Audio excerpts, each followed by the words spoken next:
കൂട്ടുകാർക്കും നല്ലൊരു ദിവസം ആശംസിച്ചുകൊണ്ട് മാമ്പഴത്തിന്റെ പുതിയ വീഡിയോയിലേക്ക് സ്വാഗതം. നമുക്ക് നേരെ ബാലന്റെ ഗോമതിയുടെ ഇന്നത്തെ നല്ലൊരു വിശേഷം കണ്ടാലോ. അങ്ങനെ മീനാക്ഷി ഓഫീസിലെത്തുവാണ്. ഓഫീസിലെത്തിയതിനു ശേഷം തന്റെ ചെയറിലിരുന്ന് ജോലികളൊക്കെ ചെയ്യാൻ തുടങ്ങുന്ന സമയത്താണ് ഫ്രണ്ട്സ് എല്ലാവരും കൂടെ അങ്ങോട്ട് വരുന്നത്. അപ്പൊ കൂട്ടുകാരികളെല്ലാം കൂടെ അങ്ങോട്ട് വന്നിട്ട് കൈയടിക്കുവാണ്. ഇത് കണ്ടത് മീനാക്ഷി ചോദിച്ചു, നിങ്ങളെല്ലാവരും എന്തിനാ കൈയടിക്കണേ? പിന്നെ കൈയടിക്കാതെ ഒരു സാഹസികത കഴിഞ്ഞ് വരുന്നല്ലേന്ന് ചോദിക്കണം. ഞാൻ എന്ത് കാണിച്ചെന്ന് പറയണേ? ഒന്നും കാണിച്ചില്ല. ഒരു കല്യാണം കഴിഞ്ഞിട്ട് ഇത് കണ്ടോ നല്ല കൂളായിട്ട് വന്നിരിക്കുന്ന ഇരിപ്പ് കണ്ടിരുന്നതാണ്. ആഹാ, കല്യാണം കഴിഞ്ഞെന്നോർത്ത് ഞാനെന്താ ഇവിടെ കിടന്ന് പാട്ട് പറഞ്ഞെന്ന് ചോദിക്കാം. അതൊന്നും വേണ്ട, അങ്ങനെയല്ല. കല്യാണം കഴിഞ്ഞു കഴിഞ്ഞാൽ മിനിമം എല്ലാവരും 2 ആഴ്ചയെങ്കിലും ലീവ് എടുക്കും. ഇത് പക്ഷെ അങ്ങനെയല്ലല്ലോ. പിറ്റേ ദിവസം തന്നെ രാവിലെ എന്നെ ജോലിക്ക് വന്നേക്കും അല്ലേന്ന് ചോദിക്കാം. ഇത് കേട്ടപ്പോ മീനാക്ഷി പറഞ്ഞു, ആണോ, അങ്ങനെയാണോ? എന്നാ ശരി. അല്ല, നിന്റെ കല്യാണ വിശേഷം ഒന്നും പറഞ്ഞില്ല. കല്യാണത്തെ കുറിച്ചല്ലേ പറയണ്ടേ? കല്യാണത്തെ കുറിച്ച് വിശേഷങ്ങളൊക്കെ പറയാം. ഞങ്ങളുടെ കല്യാണം ഇന്നലെ കഴിഞ്ഞു എന്ന് പറഞ്ഞ് മീനാക്ഷി അങ്ങോട്ട് എഴുന്നേക്കുകയാണ്. കല്യാണം കഴിഞ്ഞു, എല്ലാം കഴിഞ്ഞ് പിറ്റേ ദിവസം ഞാൻ ജോലിക്ക് വന്നു. എന്റെ അച്ഛനും അമ്മയൊക്കെ പറഞ്ഞാ പോവണ്ടെന്ന് ആകുന്നേ പറഞ്ഞ. പക്ഷെ ഞാൻ അവരോട് പറഞ്ഞു, അതെ വൈകുന്നേരം ഞാൻ ഇങ്ങോട്ട് തന്നെയല്ലേ വരുന്നത്, പിന്നെ എപ്പോഴും കാണാലോ. പിന്നെ കല്യാണം കഴിഞ്ഞെന്ന് വെച്ചാൽ വീട്ടിൽ കയറി അടയിരിക്കേണ്ട ആവശ്യമുണ്ടോ? ഇങ്ങോട്ട് തന്നെ ജോലിക്ക് വേണം, ഇവിടുത്തെ കാര്യങ്ങളൊക്കെ നടത്തണ്ടേ. അതുകൊണ്ടാണ് ഞാൻ ഇങ്ങോട്ട് വന്നേ. ഇപ്പൊ മനസ്സിലായില്ലെന്ന് ചോദിച്ചു മീനാക്ഷി വീണ്ടും പോയി ചെറിയിലേക്ക് ഇരിക്കുക. ഈ സമയം ഒരു കൂട്ടുകാരി പറഞ്ഞു, ഇവളുടെ പഴയ സ്വഭാവത്തിന് ഇപ്പോഴും ഒരു മാറ്റം വന്നിട്ടില്ല. ഇവള് പറയുന്ന സത്യമാണോ കള്ളമാണോ നമുക്ക് തിരിച്ചറിയാൻ പോലും പറ്റില്ലെന്ന് പറയാം. മീനാക്ഷി പറയാം, അതാണ് എന്റെ കഴിവ്. പൊരുത്തി വെച്ചല്ല, ഫസ്റ്റ് നൈറ്റ് ഒക്കെ കഴിഞ്ഞ് കാണുമല്ലോ അല്ലേന്ന് ചോദിക്കുകയാണ്. ഓ, ഇനിയിപ്പോ ഫസ്റ്റ് നൈറ്റിനെ കുറിച്ച് വിസ്തീരിക്കുകയാണെങ്കിൽ ഞാൻ അല്ലേന്ന് ചോദിക്കുകയാണ്. അതെ, കാര്യങ്ങളൊക്കെ നമുക്ക് പിന്നീട് സംസാരിക്കാം. നാളെ എന്റെ വകയായിരിക്കും നിനക്ക് ട്രീറ്റ്. എല്ലാവർക്കും ബിരിയാണി മേടിച്ചു തരാം, കേട്ടല്ലോ. ഞാൻ എന്റെ ജോലി തുടങ്ങട്ടെ, എല്ലാവരും വിട്ടോളാൻ പറയണം. അങ്ങനെ പോയപ്പം ഒരു ഫ്രണ്ട് മാത്രം അവിടെ നിന്നു. അതിന് ഞാൻ ഒരു കാര്യം പറയാൻ മറന്നുപോയി. എന്താ? അതെ, സാറൊരു കാര്യം പറഞ്ഞ് ഏൽപ്പിച്ചിട്ടുണ്ടായിരുന്നു. ആ കൃഷ്ണമംഗലത്തെ ആ കോറിയുടെ ഒരു പെർമിറ്റിന്റെ കാര്യം, അവര് പെർമിറ്റ് ഫയൽ ഉണ്ട്, അതപ്പോൾ അതൊന്ന് നോക്കിയിട്ട് സാറിൻ്റെ അടുത്ത് എത്തിക്കണമെന്ന് പറഞ്ഞിട്ടുണ്ടായിരുന്നു എന്ന് പറഞ്ഞ് പുള്ളിക്കാരത്തി ഇങ്ങോട്ട് പോവാണ്. ഈ കൃഷ്ണമംഗലം താൻ എവിടെയോ കേട്ടിട്ടുണ്ടല്ലോ എന്ന് മീനാക്ഷിയ മനസ്സിൽ ഉരുവിടുവാണ് പേര്. പിന്നീട് ഗോമതി ഇങ്ങനെ ഓരോ കാര്യങ്ങളും ആലോചിച്ചുകൊണ്ടിരിക്കുക. ആര്യനെ വീട്ടിൽ നിന്ന് ഇറക്കി വിടുന്ന ബാലനെ ഇറക്കി വിട്ടുകഴിഞ്ഞപ്പം ആര്യൻ പോകുന്നൊക്കെ അതൊക്കെ ഓർത്ത് നോക്കുമ്പം അറിയാതെ കണ്ണ് നിറഞ്ഞു ഒഴുകിക്കൊണ്ടിരിക്കുക. ഈ സമയത്താണ് ബാലൻ അങ്ങോട്ട് കയറി വരുന്നത്. ബാലൻ വന്നപ്പം ഗോമതി കരഞ്ഞോണ്ടിരിക്കുന്നുണ്ട്. പെട്ടെന്ന് ബാലനെ കണ്ടപ്പം കണ്ണൊക്കെ തുടച്ച് എഴുന്നേറ്റു. നീ എന്താ ഗോമതി കരയുമായിരുന്നു ചോദിക്കുക. ഞാൻ കരഞ്ഞൊന്നുമില്ല, സത്യം പറ, നീ കരയുമില്ലായിരുന്നു. പിന്നെ എങ്ങനെ എനിക്ക് സങ്കടം വരായിരിക്കും? എനിക്ക് ആരിന്റെ കാര്യം ഒരു സമാധാനം ഇല്ലെന്ന് പറയാം. നീ ഇന്ന് ഫുഡ് കഴിച്ചോ? കഴിച്ചു. വെറുതെ കള്ളത്തരം പറയരുത്, എനിക്കറിയാം നീ ഒന്നും കഴിച്ചിട്ടുണ്ടാവില്ലെന്ന്. നീ ഇങ്ങനെ ഇരിക്കുമെന്ന് അറിയാവുന്നതുകൊണ്ട് തന്നെ ഞാൻ വാങ്ങിച്ചുകൊണ്ട് വന്നേ എന്നും പറഞ്ഞുകൊണ്ട് ഫുഡ് അങ്ങെടുത്ത് കൊടുക്കുവാണ്. ഒരു പൊതിച്ചോറ് അങ്ങെടുത്ത് വെച്ചു കഴിക്കാൻ പറയാണ്. പക്ഷേങ്കില് ഗോമതി കഴിക്കാനായിട്ട് കൂട്ടാക്കിയില്ല. അവസാനം ബാലൻ പറഞ്ഞതേ, ഇതുവരെയായിട്ട് ഞാൻ കൊണ്ടുവന്ന ഫുഡ് നീ കഴിക്കാതിരുന്നിട്ടില്ല, നീ ഫുഡ് കഴിക്കണോന്ന് പറയാ. ഇത് കേട്ടപ്പോ ഗോമതി പറഞ്ഞു, വേണ്ട, എനിക്ക് ഫുഡ് വേണ്ടാന്ന്. അങ്ങനെ പറയരുത്, നീ ഇപ്പൊ എന്തിനാ ടെൻഷൻ അടിച്ചിരിക്കണേ? ഇവിടെ ഒന്നും സംഭവിച്ചില്ല എന്ന് പറയണം. എന്റെ ആരിനെ കുറിച്ച് ഓർത്തിട്ട് എനിക്ക് കഴിക്കാൻ പറ്റുമോ? അവ ഫുഡ് കഴിച്ചോ ഒന്ന് പോലും അല്ല എന്ന് പോലും എനിക്കറിയില്ല എന്ന് പറയണം. ബാലന് ഈ സമയത്തൊരു ടെൻഷനൊക്കെ ഉണ്ടാവുന്നുണ്ട്. പക്ഷെ ബാലൻ അതൊന്നും കാര്യമാക്കില്ല. നിനക്ക് കഴിക്കാൻ പറ്റില്ലെങ്കിൽ വേണ്ട, ഞാൻ വാരി തരാന്ന് പറഞ്ഞ് ബാലൻ വാരി കൊടുക്കുകയാണ് ഗോമതിക്ക്. കാരണം ഇതിനു മുമ്പ് എപ്പോഴെങ്കിലും ഇങ്ങനെ ഗോമതി ഫുഡ് കഴിക്കാതിരുന്ന ബാലൻ വാരി കൊടുക്കുക ചെയ്യാറ് പതിവ്. പിന്നീട് ഗോമതിക്ക് സന്തോഷമായി. പിന്നീട് കാണിക്കുന്ന മിത്രയുടെ മുടി ചെയ്യി കൊടുത്തോണ്ടിരിക്കുകയായിരുന്നു മിത്രയുടെ അച്ഛമ്മ. അങ്ങനെ മുടി ചെയ്യിക്കൊണ്ടിരിക്കുന്ന സമയത്ത് മിത്ര ചോദിച്ചു, അല്ല എനിക്ക് ഇങ്ങനെ മുടി ചെയ്ത് തരുന്നതുകൊണ്ട് അച്ഛമ്മയ്ക്ക് എന്ത് സുഖം കിട്ടണേന്ന് ചോദിച്ചു. അല്ല, എനിക്കിപ്പോ എന്ത് സുഖം? അതൊക്കെ നിനക്ക് മനസ്സിലാണെങ്കിലേ നീ ഒരു മുത്തശ്ശിയാണെന്ന് പറയാം. എനിക്ക് മുത്തശ്ശിയൊന്നും ആവണ്ട, പിന്നല്ലാതെ എന്നും നീ ഇങ്ങനെ തന്നെ ഇരിക്കുമെന്നാണ് നിന്റെ വിചാരം. പ്രായമായി കഴിയുമ്പോ എല്ലാരും മുത്തശ്ശിയൊക്കെ ആവുമെന്ന് പറയാം. അല്ല അച്ഛമ്മ അപ്പച്ചിയുടെ മുടി ഇങ്ങനെയൊക്കെ ഈരി കൊടുത്തിട്ടില്ലേന്ന് ചോദിക്കുക. ഇത് കേട്ടതും പെട്ടെന്ന് അച്ഛൻ ഭയങ്കര വിഷമമായിപ്പോയി. അല്ല അച്ഛമ്മ വിഷമിക്കാൻ വേണ്ടി ഞാൻ പറഞ്ഞല്ല, എനിക്കറിയാം, ഞാനിതുപോലെ കുറെ ഈരി കൊടുത്തിട്ടുണ്ട്. ഇപ്പോഴവളല്ലേ അവിടെ താമസിക്കണേന്ന് ചോദിക്കുക. എനിക്കതൊക്കെ മനസ്സിലാവും, അച്ഛമ്മയുടെ വിഷമം എന്താന്ന് എനിക്ക് മനസ്സിലാവും. അല്ല മോളെ, ഞാൻ ഒരു കാര്യം പറഞ്ഞേക്കാം. ആ ആര്യനെ വെച്ച് നിങ്ങൾ എന്തോ ഒരു പദ്ധതി ചെയ്യുന്നുണ്ട്, അല്ല ഒരു പ്ലാന് തയ്യാറാക്കുന്നുണ്ട്, അതൊന്നും വേണ്ട കേട്ടോ എന്ന് പറയണം. ഇത് കേട്ടതും മിത്രഞ്ഞു, അച്ഛമ്മ എന്താ പറയണേ? അച്ഛമ്മനെ ഇത്ര മനസ്സ് വേദനിപ്പിച്ച അവരെ വെറുതെ വിടാനായിട്ടോ? ആ ദേവമംഗലംകാരെ ആരിനെ വെച്ചൊരു കളി കളിക്കാൻ ഞങ്ങൾ തീരുമാനിച്ചിട്ടുണ്ട് എന്നും പറഞ്ഞുകൊണ്ട് മിത്ര അങ്ങോട്ട് എഴുന്നേറ്റ് പോവാണ്. അവർക്ക് മനസ്സിലായി താൻ എത്ര പറഞ്ഞു പറഞ്ഞാലും ഇനി ഇവര് നന്നാവാൻ പോകുന്നില്ലെന്നുള്ള കാര്യം. പിന്നീട് ആകെപ്പാടെ ടെൻഷൻ അടിച്ച് ഗോമൻ നിൽക്കുന്ന സമയത്ത് ധർമ്മൻ അങ്ങോട്ട് വരുന്നേ. ധർമ്മൻ ചോദിച്ചു, ചേച്ചി എന്താ ഇങ്ങനെ നിൽക്കുന്നത്, എന്ത് പറ്റിയെന്ന് ചോദിക്കുകയാണ്. എടാ, എനിക്കാണ് ആകെപ്പാടെ ടെൻഷനായിട്ട് ഒരു രക്ഷയില്ല. ആരിനെ വിളിച്ചിട്ട് അവൻ ഫോൺ പോലും എടുക്കുന്നില്ല എന്ന് പറയാം. എങ്ങനെ ഫോൺ എടുക്കാനാന്ന് പറ, അവൻ ഇവിടെ നിന്ന് ഇറക്കി വിട്ടാലേ. എടാ, അവനെ ഇങ്ങോട്ട് വിളിക്കാൻ പറയാണ്. പിന്നെ വിളിച്ചാൽ ഇപ്പൊ അവൻ വരുമല്ലേ, അവന്റെ അച്ഛനല്ലേ അവനെ ഇറക്കി വിട്ടെ, പിന്നെ അവൻ വരുവോ? വാശിയുള്ള അച്ഛന്റെ മോനല്ലേ അവനും, അപ്പൊ അതിന് അങ്ങനെയല്ലേ അവനും കാണിക്കോളെന്ന് പറയാം. എന്നാലും എനിക്ക് അവനെ കണ്ടേ പറ്റുള്ളൂ, എനിക്ക് ഒരു സമാധാനം ഇല്ലെന്ന് പറയാം. അത് പറഞ്ഞിട്ട് കാര്യമില്ല, ഇനിയിപ്പൊ കാണാനൊന്നും പറ്റില്ല. കാണണമെങ്കിൽ അവൻ മനസ്സിൽ വിചാരിക്കണം അവൻ ഇങ്ങോട്ട് വരണം, അല്ലെങ്കിൽ ആരെങ്കിലും അവൻ ഇങ്ങോട്ട് കൂട്ടിക്കൊണ്ട് വരണം എന്ന് പറയാം. എല്ലാം കൂടെ തലയ്ക്ക് ഭ്രാന്ത് പിടിപ്പിക്കാണ്ട് ഓരോ സമയത്ത് ഓരോന്ന് സംഭവിക്കും. എല്ലാത്തിനും കാരണം നാശം പിടിച്ചോളാം. ഇങ്ങനെ പറഞ്ഞുകൊണ്ടിരിക്കുന്ന സമയത്ത് മീനാക്ഷി ജോലി കഴിഞ്ഞ് അങ്ങോട്ട് വരുന്നേ. മീനാക്ഷി ജോലി കഴിഞ്ഞ് വന്നപ്പോൾ ചോദിച്ചു, എന്താ എന്താ അമ്മ നിൽക്കുകയാണ്. ആ സമയത്താണ് ധർമ്മനെ കണ്ടത്. ഗുഡ് മോർണിംഗ് മാമ എന്ന് പറയണം. അല്ല ഗുഡ് മോർണിംഗ് അല്ല, ഗുഡ് ഈവനിങ് മാമ എന്ന് പറയണം. പെട്ടെന്ന് ഗോമതിക്ക് ദേഷ്യം വന്നു. ഒരു ഗുഡ് ഈവനിങ്, അതെ ക്ഷമിക്കുന്നതിന് സഹിക്കുന്നതിന് ഒരു പരിധി കിട്ടുണ്ടോ ധർമ്മ? ഒരു കാര്യം ഞാൻ പറഞ്ഞേക്കാം, എപ്പോഴും എന്ത് വേണം പറയാന്ന് ചിലർക്കൊക്കെ ഒരു തോന്നലുണ്ടായിരിക്കും. എന്ത് പറഞ്ഞാലും എല്ലാവരും അത് കേട്ടോണ്ടിരിക്കുന്ന ഇവിടെ ചില നിയന്ത്രണങ്ങളൊക്കെ ഉണ്ട്. അതനുസരിച്ച് എല്ലാവർക്കും മുന്നോട്ട് പോകണേ കുഴപ്പമില്ലെന്ന് പറയണം. അത് ശരിക്കും പറയാൻ മീനാക്ഷിക്കിട്ടുള്ളൊരു കൊട്ടായിരുന്നു. ഇവിടെ മനുഷ്യൻ ആകെപ്പാടെ തലയ്ക്ക് ഭ്രാന്ത് പിടിച്ചിരിക്കുക. അപ്പോഴാണ് അവള് സുഖിച്ചു പോയിട്ട് വരുന്നത്. രാവിലെ അങ്ങോട്ട് പോയിട്ട് വൈകുന്നേരം അങ്ങോട്ട് കയറി വന്നാൽ മതിയല്ലോ, ഒരു കാര്യങ്ങളും അറിയണ്ടല്ലോ എന്ന് പറയാം. ഇതും പറഞ്ഞിട്ട് ഗോമതി അങ്ങോട്ട് പോയിട്ടിരിക്കുക. ഈ സമയത്താണ് അനുശ്രീയും കൂടെ സ്കൂള് വിട്ട് വരുന്നത്. പെട്ടെന്ന് മീനാക്ഷി അങ്ങോട്ട് ചെന്നു. മീനാക്ഷി എന്നിട്ട് പറഞ്ഞു, അല്ല അമ്മ എന്താ പറയണേ? അമ്മയുടെ വിചാരം എന്താ? വീട്ടിലിരിക്കുന്നവർക്ക് മാത്രം ജോലിയുള്ളെന്നോ? വീട്ടിൽ നിന്ന് ഓടി അലച്ച് ഓഫീസിൽ ചെന്ന് അവിടുത്തെ ഫയലുകളൊക്കെ നോക്കി ഓഫീസർമാരുടെ ചീത്തയെല്ലാം കേട്ടിട്ടാ ഒരു സ്ത്രീയും വീട്ടിലേക്ക് വരുന്ന ജോലിക്ക് പോകുന്നവരെ. പിന്നീട് വീട്ടിൽ വന്നിട്ട് വീട്ടിലത്തെ പണികൾ അതൊന്നും പറഞ്ഞാൽ അമ്മയ്ക്ക് മനസ്സിലാവില്ല. അതൊക്കെ മനസ്സിലാണെങ്കിലേ ഇങ്ങനെ ഒരു ജോലിക്ക് പോകണം. ഈ സമയം ധർമ്മം പറഞ്ഞു, അതെങ്ങനെ ജോലിക്ക് പോകാനാ? 10ാം ക്ലാസ് വരെ പോയിട്ടുണ്ടെങ്കിലല്ലേ ജോലിക്ക് പോകാൻ പറ്റുള്ളൂ. ഇത് കേട്ടപ്പം ഗോമതി ചാടിയും കഴുതിട്ടു. ദേ ധർമ്മ, ഒരു കാര്യം ഞാൻ പറഞ്ഞേക്കാം, മനുഷ്യൻ ആകെപ്പാടെ ഭ്രാന്ത് പിടിച്ചിരിക്കുന്ന അവസ്ഥയിൽ അസ്ഥാനത്ത് കോമഡി ആയിട്ട് വന്നേക്കരുത് കേട്ടോ.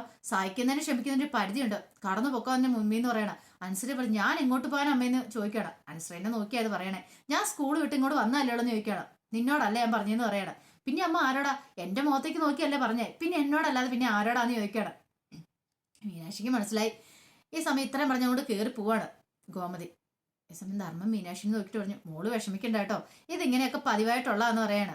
പണ്ടേ തൊട്ട് ഏട്ടത്തി ഇങ്ങനെയാ, ഏട്ടത്തിന്റെ സ്വഭാവം ഇങ്ങനെയാ. കാര്യം ആരും തിരിച്ചു വരാത്തോണ്ടോ വിഷമം ഇത്. ആരും തിരിച്ചു വരണം, ഈ പ്രശ്നങ്ങളൊക്കെ ഒരു പരിധി വരെ ഒതുങ്ങും. പക്ഷെ ആരും തിരിച്ചു വരണമെന്ന് പറയാം. ഒരു പക്ഷേങ്കിൽ അവനെ ആരെങ്കിലും കൂട്ടിക്കൊണ്ട് വരണം, അല്ലെങ്കിൽ ആ സ്വയം മനസ്സാരം ഇങ്ങോട്ട് വരണം. എങ്കിൽ മാത്രമേ ഈ പ്രശ്നങ്ങൾക്കൊക്കെ ഒരു പരിഹാരം ആവുള്ളെന്ന് പറയാം. ഇത് കേട്ടോ മീനാക്ഷിക്ക് ഒരു കാര്യം മനസ്സിലായി. ഈ വീട്ടിലെ പ്രശ്നങ്ങളെല്ലാം മാറണമെങ്കിൽ ആരും ഇങ്ങോട്ട് തിരിച്ചു വന്നേ പറ്റുള്ളൂ. പിന്നീട് ഗോമതി മിറ്റടിച്ചോണ്ടിരിക്കുന്ന സമയത്താണ് അങ്ങോട്ട് മീനാക്ഷി ഇറങ്ങി വരുന്നത്. മീനാക്ഷി വന്നപ്പോൾ അപ്പുറം കൃഷ്ണമംഗലത്തെ മിത്രൻ നന്ദിനിയും രാജേശ്വരിയും ഗോമതിയുടെ അമ്മയൊക്കെ നിപ്പുണ്ട്. അപ്പൊ അവരെ കണ്ടപ്പം മിത്ര എന്ത് ചെയ്യും, അല്ല സോറി ഇടയ്ക്കിടയ്ക്ക് പേര് മാറിപ്പോട്ടോ. അവരെ കണ്ടു കഴിഞ്ഞപ്പോഴത്തേനും മീനാക്ഷി എന്ത് ചെയ്യാണ്, ഹായ് എന്ന് പറഞ്ഞ് കൈ കൊണ്ട് ഇങ്ങനെ കാണിക്കുകയാണ്. പെട്ടെന്ന് ഗോമതിയുടെ അമ്മ പറഞ്ഞു, കണ്ട പാവം കുട്ടി, നല്ല കുട്ടിയല്ലേ, നല്ല ഭംഗിയുണ്ട് കാണാനെന്ന് പറയാം. മിത്ര ഏയ് അത്ര ഭംഗിയൊന്നും ഇല്ലാന്ന് പറയാണ്. ഇത് അസൂയ കണ്ടാന്ന് മിത്രയുടെ അച്ചമ്മയ്ക്ക് നന്നായിട്ട് അറിയാം. അങ്ങനെ ഇറങ്ങി വന്നിട്ട് പറഞ്ഞു, അമ്മേ ആ ചൂലും കണ്ട് ഞാൻ അടിക്കാന്ന് പറഞ്ഞു. വേണ്ട വേണ്ട, നീ അടിക്കണ്ട, ഇതൊക്കെ എനിക്ക് ഉള്ളെന്ന് പറയാണ്. എനിക്ക് അടിക്കാൻ അറിയാം, ഇത്രയും കാലം നീ ചെയ്തിട്ടല്ലോ ഇവിടെ കാര്യങ്ങളൊക്കെ ഓടിയത്, ഞാനല്ലേ ചെയ്തോണ്ടിരുന്നേന്ന് പറയാം. ഈ സമയം അപ്പുറം പറഞ്ഞു, ആ കട്ട കലിപ്പാന്ന് തോന്നി രണ്ടുപേരും. അമ്മായിമ്മയും മരുമോളും തമ്മിൽ നല്ല അടിയാ, കൊള്ളാം. മിത്ര ഇത് ആസ്വദിച്ചിരിക്കോ, ഒരു നല്ലൊരു അടി കാണാലോ എന്ന് ഓർത്തോണ്ട്. ഇത് മീനാക്ഷി ശ്രദ്ധിച്ചു. പെട്ടെന്ന് മീനാക്ഷി ഗോമതിയെ അങ്ങോട്ട് വിളിച്ചു, അമ്മ ഇങ്ങോട്ട് വന്നേ, ഒരു കാര്യം പറയട്ടെ എന്ന് പറയാണ്. ഈ സമയം ഇത്ര എന്താ അവർ തമ്മിൽ എന്തോ കാര്യമായിട്ട് സംസാരിക്കുന്നുണ്ടല്ലോ, എന്താണെന്നൊന്നും കേൾക്കത്തില്ല എന്ന് പറയാണ്. അവരെന്തേലും സംസാരിക്കട്ടെ, അവരമ്മായിമ്മ മരുമോളും അല്ലേന്ന് നന്ദിനി പറയാണ്. അമ്മേ ഇത് അപ്പുറത്താരൊക്കെ ശ്രദ്ധിച്ചുകൊണ്ടിരിക്കുന്ന കണ്ടോ, ഒരു പക്ഷേങ്കില് അമ്മയ്ക്ക് അവരെ തോൽപ്പിക്കാനുള്ള നല്ലൊരു അവസരമാണെന്ന് പറയാം. അവരെ ഞാൻ കണ്ടതാ, അവരെന്നെ നോക്കുന്നുണ്ടെന്ന് എനിക്ക് നന്നായിട്ട് അറിയുകയും ചെയ്യാന്ന് പറയാം. അമ്മ ഇപ്പൊ ഞാൻ പറയുന്ന അനുസരിക്കുവാണെങ്കിൽ അമ്മയ്ക്ക് ഇവിടെ നല്ലൊരു ഉയർച്ച ഉണ്ടാവുമെന്ന് പറയണം എന്ന് പറഞ്ഞിട്ടുണ്ടെങ്കിൽ അമ്മയ്ക്ക് നല്ലൊരു വില ഉണ്ടാവുമെന്ന് പറയണം. അതെന്താ, എന്ത് കാര്യമാണ് അമ്മ? ആ ചൂലിങ്ങോട്ട് ആട്ടെ, ഞാൻ പറയാം. ഞാൻ ഇവിടെ മിറ്റം അടിക്കുകയാണെങ്കിൽ അവർ വിചാരിക്കുന്നത് എന്താണെന്നറിയോ, മരുമോളും അമ്മയും തമ്മിൽ നല്ല ടേംസിലാണ്. മരുമോളെ അമ്മായിമ്മ നല്ല രീതിയിൽ തന്നെ കാണുന്ന. ഇപ്പോഴത്തെ ട്രെൻഡ് ഇതല്ലേ അമ്മേ? അല്ലെ പണ്ടത്തെ കാലത്തെ പോലെ അമ്മായിമ്മ പോലൊന്നും ഇപ്പോഴില്ല. ഇപ്പൊ അമ്മായിമ്മ മരുമോളും ഒക്കെ നല്ല കൂട്ടാ. അപ്പൊ അങ്ങനെ അവർ വിചാരിച്ചോളൂ. അതിനേക്കാളും വലിയൊരു അടി അവർക്ക് കിട്ടാനില്ല. അവരൊരു വഴക്ക് കാണാൻ വേണ്ടി കാത്തിരിക്കുന്നവരാ. അപ്പൊ അവർക്കൂടെ നമുക്കൊരു തിരിച്ചടി കിട്ടണ്ടേ? അമ്മ ഇങ്ങോട്ട് ആ ചൂലും കൂടെ തരാൻ പറയാണ്. ഇതൊക്കെ കേട്ട് കഴിഞ്ഞപ്പോഴത്തെ മീനാക്ഷിക്ക് തോന്നി, അല്ല മീനാക്ഷിക്കല്ല ഗോമതിക്ക് തോന്നി, ശരിയാ അവള് പറയുന്ന കാര്യങ്ങളൊക്കെ. പിന്നീട് ചൂലം കൊടുത്തു. മീനാക്ഷി ആ ചൂല് വെച്ച് അടിക്കുകയാണ്. ഇത് കണ്ടപ്പോൾ അപ്പുറത്ത് കൃഷ്ണമംഗലത്ത് നിൽക്കുന്നവരൊക്കെ അന്തം വിട്ടേ, ഇതെങ്ങനെ സംഭവിച്ചു? ഇവിടുന്ന് മോളു അതെ അവിടെ അടിക്കണമെന്ന് പറയാണ്. അല്ല മോളെന്നല്ല മോളെ, അത് അവിടെ നന്നായിട്ട് അടിച്ചു വരണമെന്ന് പറയാം. പെട്ടെന്ന് മീനാക്ഷി എന്നിട്ട് പറഞ്ഞു, മോളെ നല്ല മോളൊന്ന് വിളിക്കാൻ വേണ്ട. മോള് അതെ അവിടെയൊക്കെ നല്ല കരിയലുണ്ട് കേട്ടോ, നല്ല വൃത്തിക്ക് അടിക്കണം കേട്ടോ എന്ന് പറയാം. ഇത് കേട്ടോണ്ട് അപ്പുറത്ത് നിന്ന മിത്രം ഇതെങ്ങനെ സംഭവിച്ചു? നന്ദിനിയോട് ശരിയാണല്ലോ, ഇത്ര സമയം കീരിയും പാമ്പും പോലെ നിന്നിട്ട് പെട്ടെന്ന് ഇത് എങ്ങനെ സംഭവിച്ചു? മിത്ര അവിടെ നമ്മളെ കാണിക്കാനുള്ള അടവാന്ന് തോന്നുന്നു അവരുടെ ഇതല്ലേ എന്ന് പറയാണ്. ഈ സമയം മിത്രയുടെ അച്ഛൻ പറഞ്ഞു, പിന്നെ അങ്ങനെയൊന്നും ഇല്ല, ഇത് അടവൊന്നുമല്ല. അതെ മോൾക്ക് ജോലി ഉണ്ടെന്ന് പറയുന്ന കേട്ടു, എവിടെയാന്ന് ചോദിക്കുകയാണ്. അല്ല മോളെ, മോള് ജോലി ചെയ്യുന്നത് എവിടെയാന്ന് ചോദിക്കുകയാണ്. അത് ഞാൻ സബ് രജിസ്ട്രാർ ഓഫീസിലാന്ന് പറയാണ്. പെട്ടെന്ന് അത് അങ്ങനെ ആ പേര് സബ് രജിസ്ട്രാർ ഓഫീസ് എന്ന് പറയാൻ വന്നപ്പോൾ തന്നെ വല്ലാത്തൊരു നാക്കുളുക്കി പോയി. അത് കേട്ടുകൊണ്ടിരുന്ന് കഴിഞ്ഞപ്പോൾ തന്നെ അപ്പുറത്ത് കൃഷ്ണമംഗലത്ത് എല്ലാവരും ചിരിക്കുവാണ്. ഇത് കേട്ട് കഴിഞ്ഞപ്പോൾ ശരിക്കും മീനാക്ഷിക്കും ചിരി വന്നു. പക്ഷെ മീനാക്ഷി മൈൻഡ് ചെയ്തില്ല. ഈ സമയം ഇത്ര പറഞ്ഞു, ഓ വലിയ ഒരു സർക്കാർ ജോലി ഉണ്ടെന്ന് ഓർത്തോണ്ട് വലിയ ആളാന്നാ വിചാരം. ഒന്നുമല്ല, ചുമ്മാതെയാ. ഈ കൃഷ്ണമംഗലത്തുകാരുടെ ഒപ്പൊന്നും വരില്ല, വെറുതെ. അതിന് മാത്രമുള്ള ആൾക്കാരൊന്നും ആയിട്ടില്ല ദേവമംഗലത്തുള്ളവരെന്ന് പറയാം. ഇത് കേട്ട് കഴിഞ്ഞാൽ ഗോമതിക്ക് ദേഷ്യം വന്നു. ഗോമതി പറഞ്ഞു, കൃഷ്ണമംഗലത്തുള്ളവരോ? കൃഷ്ണമംഗലത്തുള്ളവരല്ല, ദേവമംഗലത്തുള്ളവർ ആരാന്നറിയാവോ?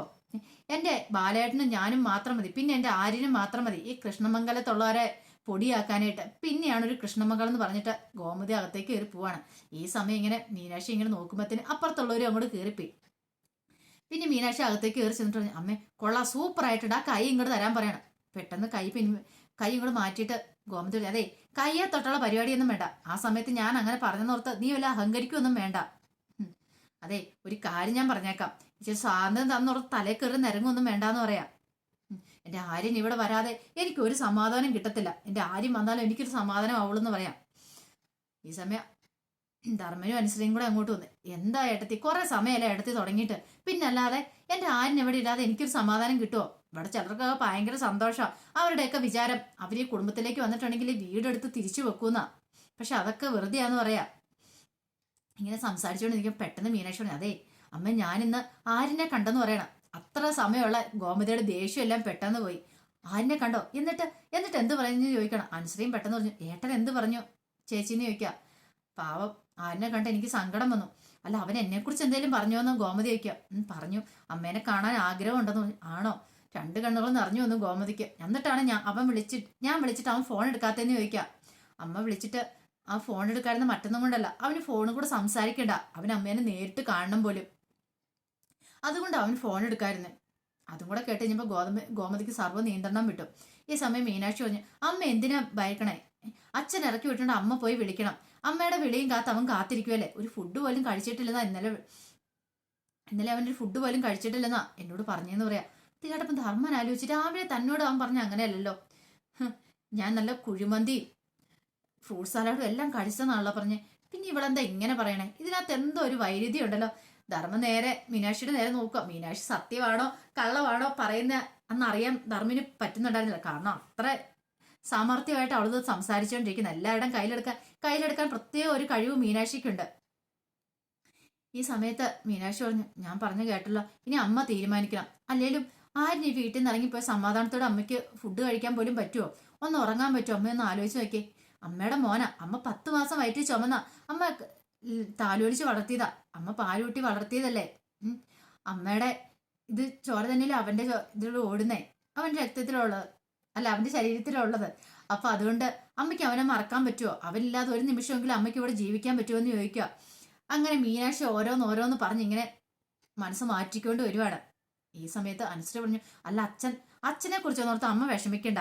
അച്ഛനും അമ്മയ്ക്കും ഒരേ അവകാശം തന്നെയാ ആര്യന്റെ മേലുള്ളത്. അതുകൊണ്ട് അച്ഛൻ ഇറക്കി വിട്ടാലും അമ്മ പോയി വിളിച്ചോണ്ട് വരണം. അമ്മ വിളിച്ചോണ്ട് വരുവാണെങ്കിൽ അവൻ ഇങ്ങോട്ട് വരും, ഉറപ്പായിട്ടുള്ള കാര്യമെന്ന് പറയണേ. ഇത് കേട്ട് കഴിഞ്ഞപ്പോ എന്ത് ചെയ്യണം എന്നറിയത്തില്ലാതെ ഗോമതി നിൽക്കും. അപ്പൊ അതിന്റെ വിശേഷങ്ങളൊക്കെയാണ് നമ്മൾ കാണുന്നത്. അപ്പൊ ഇനി എന്തൊക്കെ സംഭവിക്കുമെന്ന് നമുക്ക് കണ്ടറിയാട്ടോ. ഇതിന്റെ ബാക്കി വിശേഷങ്ങൾക്കായി നമുക്ക് എല്ലാവർക്കും കാത്തിരിക്കാം.